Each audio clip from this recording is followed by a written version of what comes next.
Hi everyone. I thought it would be helpful to take a closer look at one of the resources we discussed to see how you might use it in your own career development. So if you recall, we reviewed both ONET and Career One Stop. We've discussed concepts of employability and the connections between identifying knowledge, skills, and potential occupations. ONET can help you dig more deeply into these connections. So let's explore one aspect of the site to get a feel for the information you can locate. Please find the website for ONET, and I'll spell it out for you. It's at http://www.onetonline.org. Let's find occupations, and we'll then click on Job Zone. Okay, so we'll pause here for a second to discuss what job zones are. This actually, according to ONET, groups occupations into one of 5 categories. And the categories are based on levels of education, experience, and training necessary to perform a given occupation. Zone 1 is the least complex. That means little or no preparation, and this means that the field can be entered with little or no training or experience or education or specialized credentials. Zone 5, on the other hand, is the most complex, and meaning there's extensive preparation needed. So for occupations in Zone 5, you could expect to find fields requiring specific credentials or training, and most likely fairly extensive experience in that field. So you can imagine building in a given occupation from Zone 1 to Zone 5.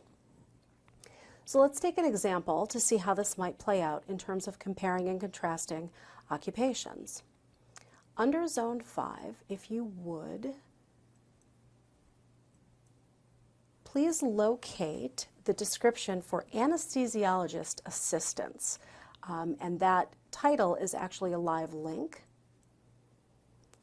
From there, you'll find a summary report for this job title.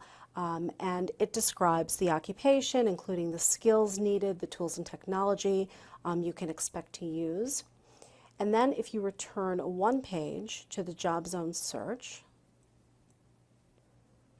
and look for job zone 2. And under job zone 2, we find the occupation of bartender. So even though they're in different zones, the summary reports for both actually indicate a bright occupational outlook, so it indicates a relatively high growth. And interestingly enough, workers in both fields should have skills of active listening and the ability to listen very closely, called oral comprehension. So active listening means you would give full attention to what other people are saying, you take time to understand the points being made, you ask questions as appropriate and not interrupt at appropriate times. So although we can certainly imagine that what an individual in one occupation hears might be very different from an individual in the other occupation, it's interesting to note that active listening is an important facet of both.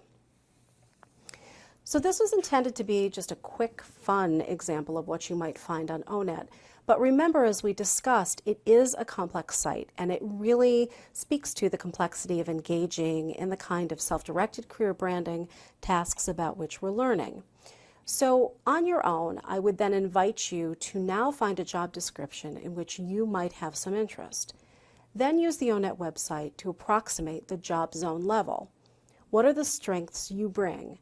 What are the gaps? Is it a high growth area? And what are some of the related areas in which you might also have interest? When you're finished with this brief exercise, please discuss your findings with your peers. Happy exploring, and I hope you find this to be a useful tool. See you soon.